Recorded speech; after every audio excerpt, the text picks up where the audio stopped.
The grand chamber of the Galactic Concordat was filled with thousands of alien species.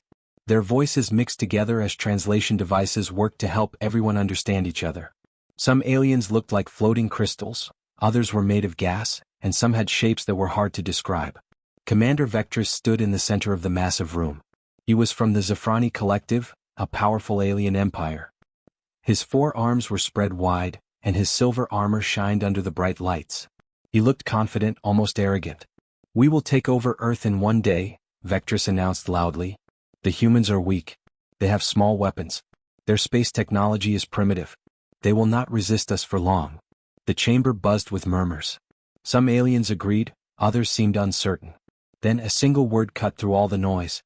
"Objection." Everyone went silent. Even the humming of the translation machines seemed to stop. All eyes turned upward to the highest level of the chamber, where very few species ever sat. The Timeless Ones had arrived. Nobody knew what the Timeless Ones really looked like. They appeared as dark shapes in space, like holes in reality itself. They were ancient beings who had watched the universe for millions of years. When they spoke, everyone listened. "We must warn the Zafrani," their voice came from everywhere at once. "We have watched humanity since they first learned to make fire. We know them better than you do." Vectrus made a clicking sound with his mouth parts. He seemed annoyed. "With respect, humanity has almost no military power in space. We have studied them. They are not a threat." "You studied their weapons," the Timeless One said slowly. "You did not study their nature." Another dark shape appeared next to the first one. The temperature in the room dropped several degrees. Several aliens shivered. "Humans are persistence predators," the Timeless One continued. "They evolved on a dangerous world. They need regular sleep to function properly. Their bodies require specific rest cycles." Vectrus shifted his weight impatiently. "Yes, we know about sleep. All mammals sleep. Our invasion plan accounts for this. We will attack during their sleep time when they are most vulnerable." "You do not understand what happens when you interrupt their sleep," the Timeless One said, its voice deeper now. "Especially on the day they call Sunday. This is their sacred rest day." Images began to play on holographic screens around the chamber. They showed humans throughout history. Humans fighting wars. Humans surviving impossible situations. Humans doing things that made even the toughest warrior species look away uncomfortably. In every image, the humans looked exhausted, angry, and absolutely terrifying. "They are most dangerous when they are tired and angry," the Timeless One explained. "And nothing makes them angrier than being woken up early. Especially on Sunday morning." Vectrus laughed. It was a harsh, clicking sound that echoed through the chamber. His officers laughed too. "You want us to schedule our military invasion around their bedtime?" Vectrus said, still laughing. "What next? Should we avoid their meal times too?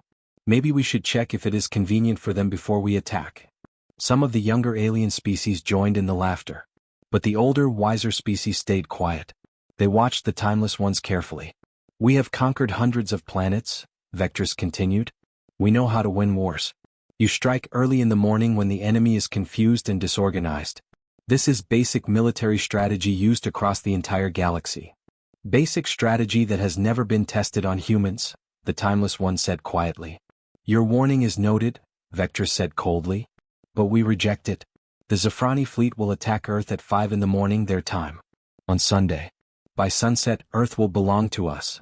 The Timeless Ones were silent for a long moment. When they finally spoke, their voice sounded almost sad. "Then we will not stop you. But please record everything that happens during your invasion."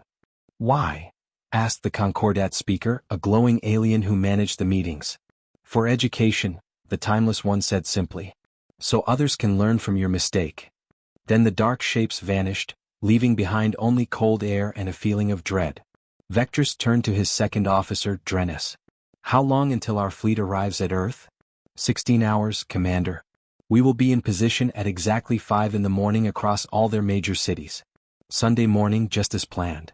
"Excellent," Vectrus said with satisfaction. "We will have their surrender before lunchtime." As the meeting ended and aliens began to disappear from the chamber, one species stayed behind.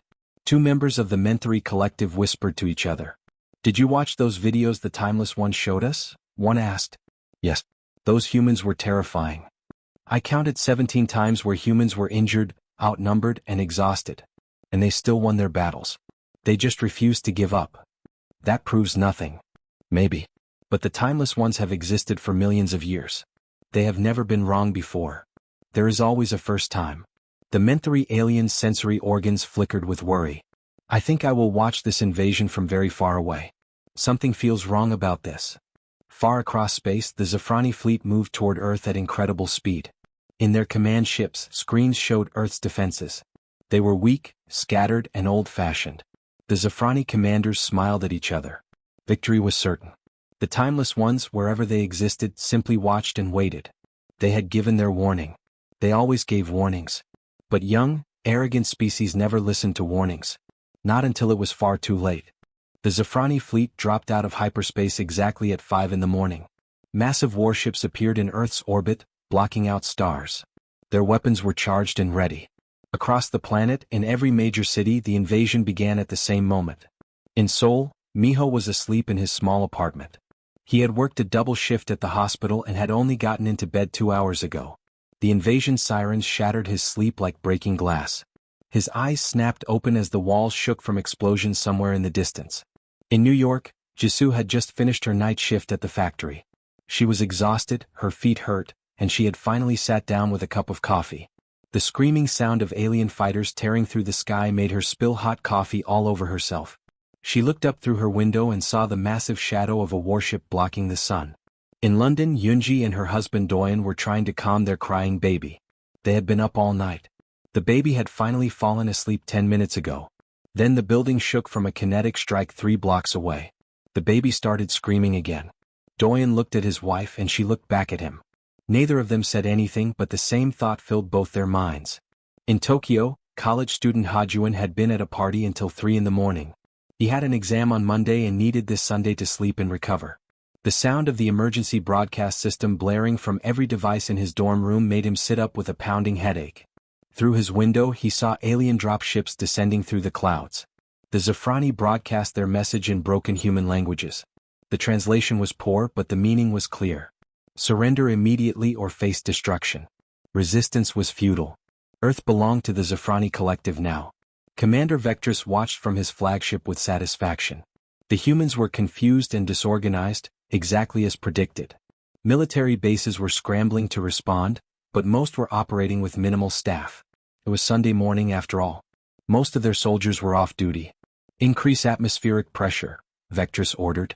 Drop more landing craft. I want this planet subdued within 6 hours. But something strange was happening on the ground. The humans were not responding with fear. They were not panicking in the streets. Instead, their communication networks were exploding with a very different emotion. Pure absolute rage. In Seoul, Miho walked out onto his balcony in his pajamas. He looked up at the alien warship hovering over his neighborhood. He was holding his phone in one hand and his coffee cup in the other. He took a video of himself, his face completely expressionless with exhaustion. They woke me up on my day off, he said into the camera. His voice was flat and dead. I had 2 hours of sleep. 2 hours. And these idiots picked Sunday morning. He posted the video and went back inside. Within 3 minutes, it had 10,000 shares. Within 10 minutes, 1 million. The comments were all the same sentiment, expressed in hundreds of languages. They messed with Sunday. Nobody wakes me up at 5 a.m. on Sunday. I was going to sleep until noon. I was going to sleep until noon. They interrupted my coffee time. They're dead. In military bases around the world, commanders were shocked by what they were seeing. Civilians were not fleeing. They were organizing. Within minutes of the invasion starting, people were forming groups using social media. Neighbors who had never spoken to each other were now coordinating defensive positions. In Manchester, a mechanic named Sang-hoon walked into his garage. He had been woken up by the invasion after working 70 hours that week. His hands moved automatically as he began welding farming equipment together into something that definitely was not designed for farming anymore. In Mumbai, a chemistry teacher named Yuna emptied her cleaning supplies onto her kitchen counter.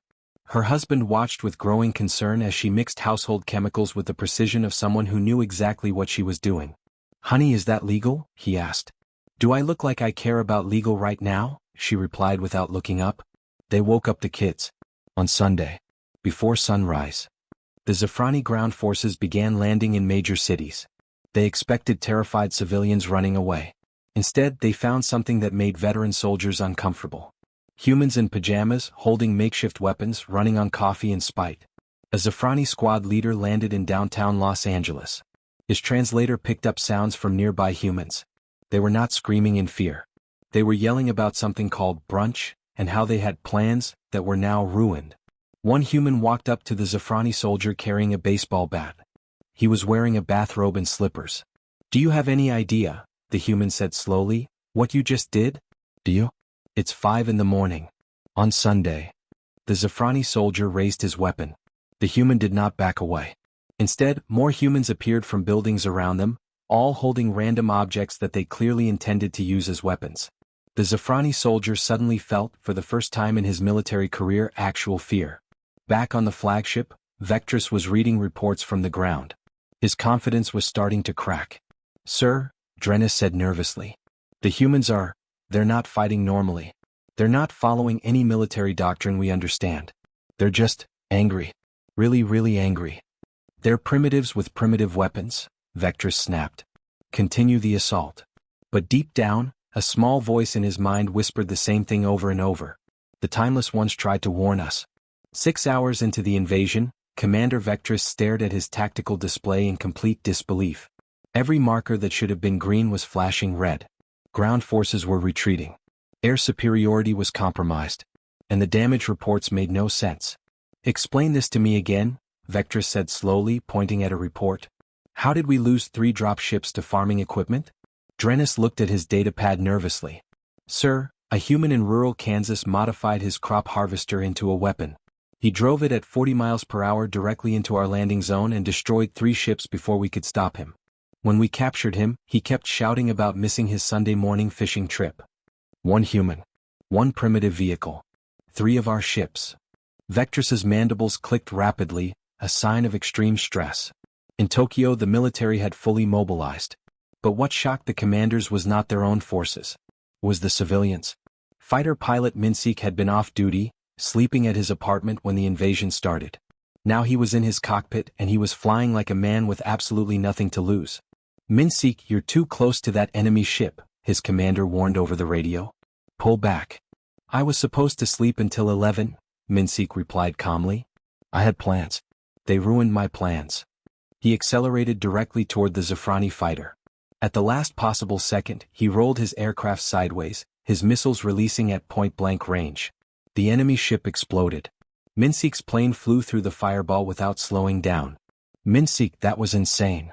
"They woke me up at 5 a.m. on Sunday," Minsik said, his voice completely flat. "I'm just getting started." On the ground in Berlin, the Zafrani forces were learning a terrifying lesson about human creativity. They had expected conventional military resistance. Instead they faced chaos. A group of humans led by a woman named Jaiwan had turned an entire construction site into a weapon. Cranes dropped concrete blocks on Zafrani vehicles. Nail guns were modified to fire at higher velocity. A cement mixer had somehow been turned into a mobile explosive device. When Zafrani soldiers finally captured one of Jaiwan's team, they tried to interrogate him. "Why are you resisting so violently?" the translator asked. "We offer you a place in our empire. Advanced technology. Peace." The human, a college student named Taeyong, just stared at them with bloodshot eyes. "Peace?" he repeated slowly. "Peace? You invaded at 5 in the morning on Sunday. Sunday. Do you understand what Sunday means? It's the one day I don't have to wake up early. The one day. And you ruined it." The Zafrani soldier took a step back. There was something in the human's eyes that was deeply unsettling. In Sydney, a grandmother named Hyojin had organized her entire neighborhood. She had lived through wars before. She knew how to make supplies stretch, how to communicate without technology, and most importantly, how to motivate people.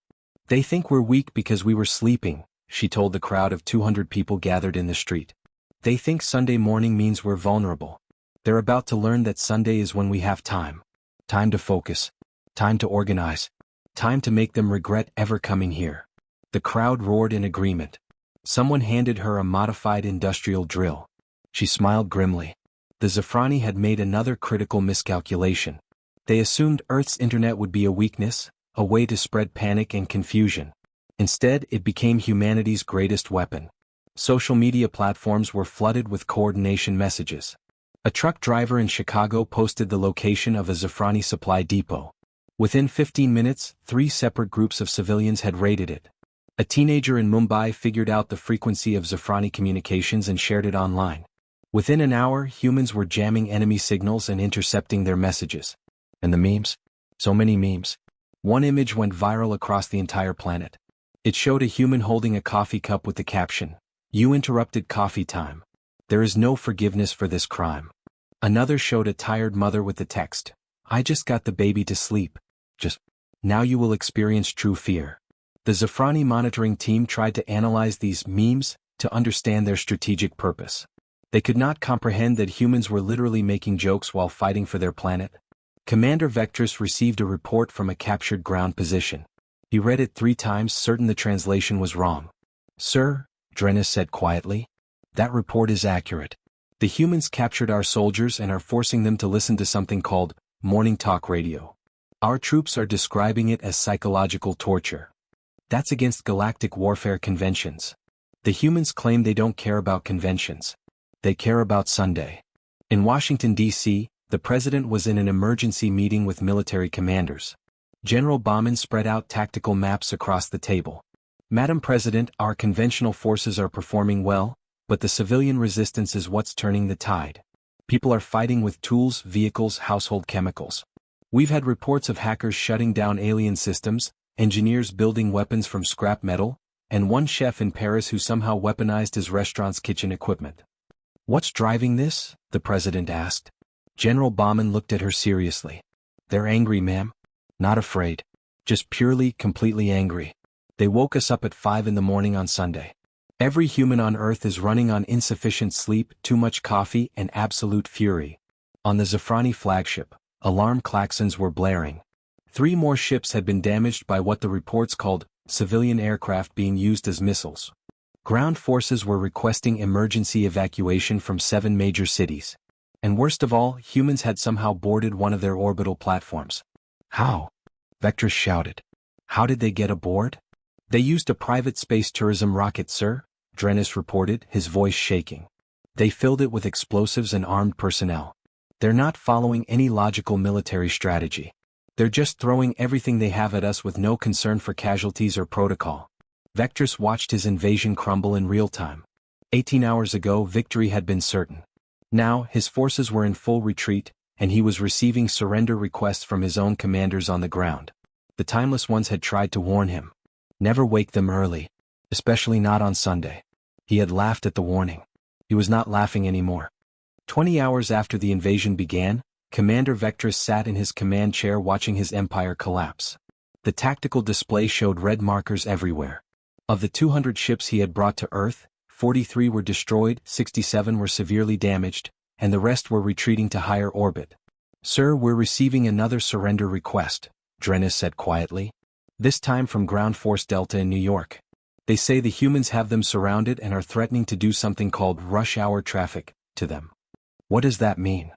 "I don't know, sir, but our troops sound terrified." Across the Galactic Concordat, species were watching the invasion footage in stunned silence.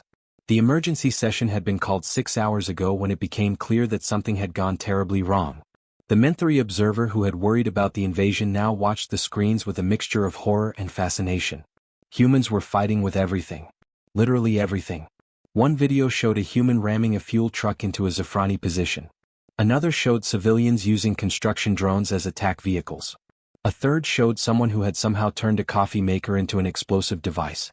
"This is impossible," a young Vecron representative said. "They're primitives. How are they winning?" An elder Krillian, whose species had existed for 10,000 years, clicked its mandibles slowly. "They're not winning through technology. They're winning through sheer refusal to lose. Look at them. They're exhausted. They should be afraid. Instead, they're angry."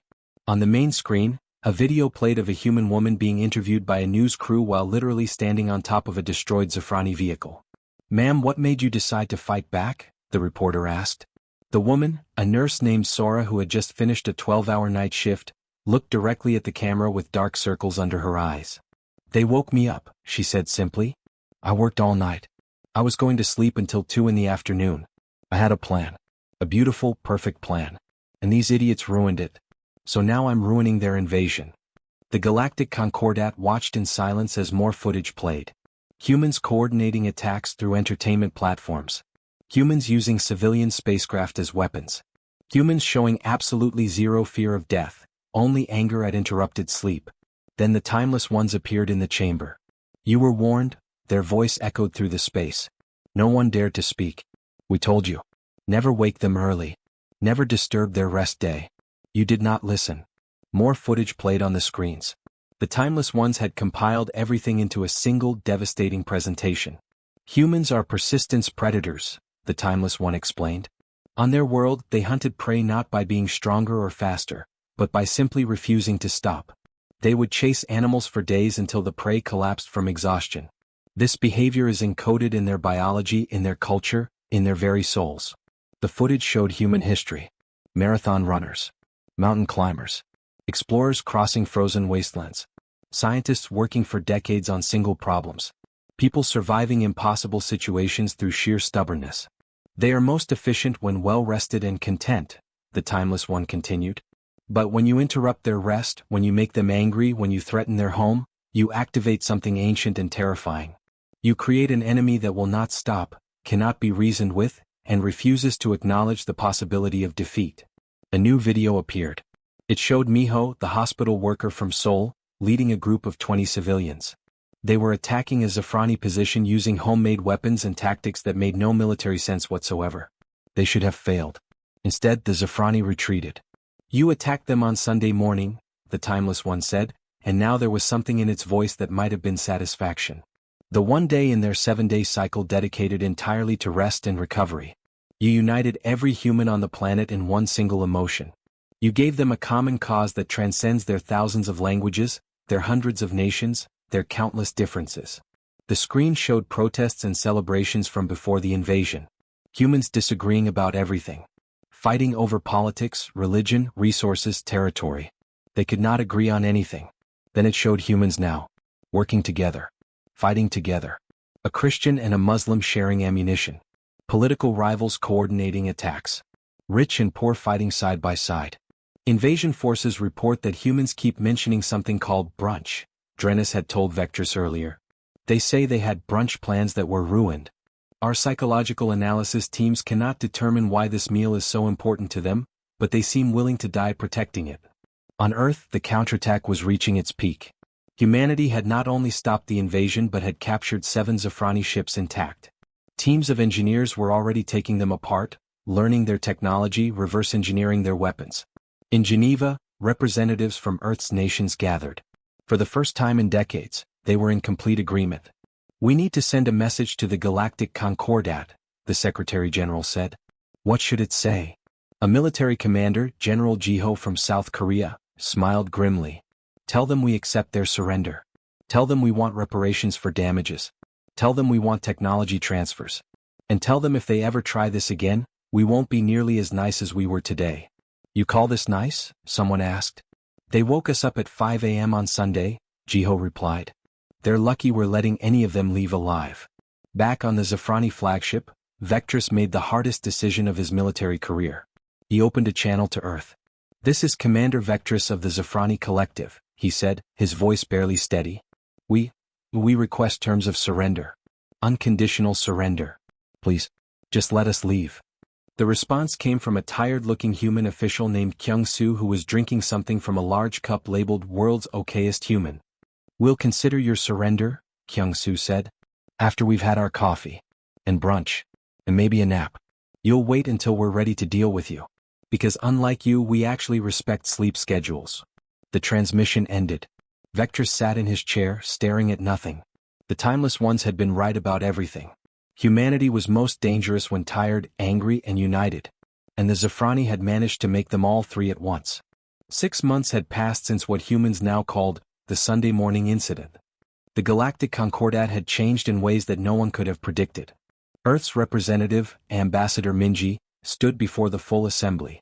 She was a former schoolteacher who had fought in the Seoul resistance using nothing but a fire extinguisher and determination. Now she wore formal diplomatic robes and spoke for her entire planet. The treaty is simple, Minji said calmly. Earth accepts membership in the Galactic Concordat. In exchange, the Zafrani Collective will pay reparations for the next 50 years, provide full technology transfers, and their military commanders will attend mandatory educational programs on Earth. Vectrus, who was forced to attend this session, slumped in his seat. He had lost everything. His rank, his reputation, his confidence. The Zafrani Empire was now a joke across the galaxy. Their military academy had been forced to add a new mandatory course called Humanity, a case study in what not to do. Furthermore, Minji continued, the Concordat will add humanity's rest cycle protocols to all first contact guidelines. No species may initiate contact with any world during their designated sleep periods without prior approval. Several alien species shifted uncomfortably. They had all watched the invasion footage. They had all seen what happened when you woke humans up early. The motion passed unanimously. In the months since the invasion, human expansion into space had accelerated at a terrifying pace. Using captured Zafrani technology and their own innovations, humans had established colonies on 3 moons and were building faster-than-light ships. They learned quickly. Too quickly, some species whispered. At the Zafrani Military Academy, former Commander Vectrus stood before a class of young officers. This was his punishment. He had to teach the next generation about his failure. Lesson 1, Vectrus said tiredly. Never assume a species is weak because they lack advanced technology. Humans fought us with farming equipment, household chemicals, and pure spite. They won. A young Zafrani officer raised his hand. Sir, the reports say you were warned by the Timeless ones. Why didn't you listen? Vectrus was quiet for a long moment. Arrogance. I thought I knew better. I thought ancient warnings were superstition. I was wrong. Never, ever ignore warnings from species that have survived for millions of years. He pulled up footage from the invasion. The class watched in horror as humans did impossible things. Ramming ships with civilian vehicles. Fighting while exhausted. Refusing to retreat even when outnumbered. Lesson 2, Vectrus continued. Humans are persistence predators. This means they evolved by chasing prey until it died of exhaustion. They apply this same logic to everything. They don't stop. Ever. Even when they should. One officer looked sick. How do we defend against that? You don't, Vectrus said flatly. You avoid making them angry in the first place. Especially on Sunday. Never on Sunday. Across the galaxy, other species were having similar conversations. The Menthri Collective had created an entire research division dedicated to studying human behavior. Their lead researcher, a scientist named Thelvian, published a paper titled Sleep Deprivation and Combat Effectiveness in Humans, a correlation study. The conclusion was simple and terrifying. Well-rested humans were predictable, reasonable, and followed logical patterns. Sleep-deprived humans became unpredictable, creative, and dangerously determined. They stopped following rules, both their own and others. On Earth, life had mostly returned to normal. The destroyed buildings were being rebuilt. The captured alien technology was being studied. And humans had collectively agreed on one thing. Sunday morning was sacred. In Seoul, Miho had returned to his job at the hospital. He still worked double shifts. He was still exhausted most of the time. But now, every Sunday morning his phone alarm was turned off. The entire planet had adopted a new unofficial policy. No loud noises before 9 a.m. on Sunday. No construction work. No emergency sirens unless absolutely necessary. Sunday morning was protected by both law and cultural agreement. Miho sat on his balcony with his coffee, looking up at the sky. He could see the new orbital station under construction. Human engineers working alongside alien specialists who had volunteered to help. The galaxy had learned to respect humanity, but more importantly, they had learned to fear humanity's wrath. His phone buzzed with a message from his sister, Yunji, who now worked for the new Space Defense Force. Did you see the news? Another species tried to make contact with a colony world during their morning hours. The Concordat shut them down immediately and made them reschedule. Miho smiled and typed back. Good. The word is spreading. At the Galactic Concordat headquarters, the official first contact guidelines had been updated. The new section was highlighted in red and marked as mandatory reading. Warning: when approaching human-inhabited worlds, consult local time zones before initiating contact. Humans observe strict rest periods, particularly during morning hours and on their designated rest day, referred to as weekend, or specifically, Sunday. Under no circumstances should contact be initiated during these periods. Violation may result in disproportionate response. Humans have demonstrated extreme defensive capabilities when their rest cycles are interrupted. Previous violations have resulted in the complete failure of invasion attempts, significant military losses, and lasting diplomatic consequences. Species are advised that humans unite rapidly when angered, display little regard for personal safety when defending their rest periods, and possess remarkable creativity in weaponizing civilian technology. Approach with extreme caution and respect for their biological needs. Below this, in smaller text, someone had added, "Seriously, just don't wake them up. It's not worth it." The Timeless Ones observed all of this from their realm with quiet satisfaction. They had watched humanity since the beginning. They had seen humans survive ice ages, plagues, wars, and disasters. They knew what humans were capable of when pushed too far. One timeless presence spoke to another in their ancient language. "The galaxy is learning." "Yes," the other agreed. "One species at a time. Soon they will all understand what we have always known. That humans are dangerous? No. That humans are dangerous when you don't let them sleep."